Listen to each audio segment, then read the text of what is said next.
Welcome to Man Does Tech, where I solve the problems you didn't even know you had. In this video, I will explain how to replace your Cadillac CUE screen. First, gather your tools, including a 7mm socket, Phillips screwdrivers, and plastic trim removal tools to prevent scratches. Begin by carefully removing the speaker grill located above the CUE unit. Next, use your plastic tools to gently pry off the side trim pieces. Remember to disconnect any electrical connectors and the light sensor as you go, ensuring a smooth start to the process.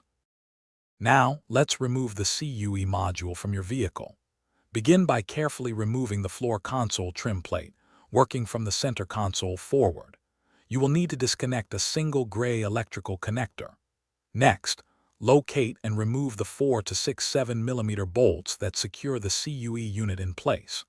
With these bolts removed, you can gently pull the entire CUE module free from the dashboard opening, setting it aside on a soft surface.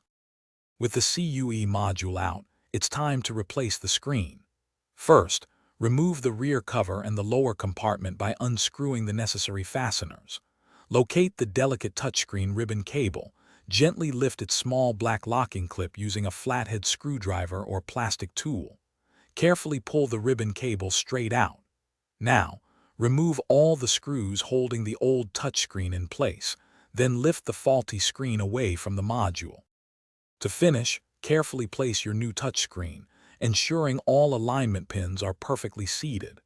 Insert the ribbon cable into its connector, making sure the black side faces up and the gold pins face down. Gently press the black locking clip down until it clicks, securing the connection. Now, reassemble the CUE module and reinstall it into your vehicle by reversing the removal steps.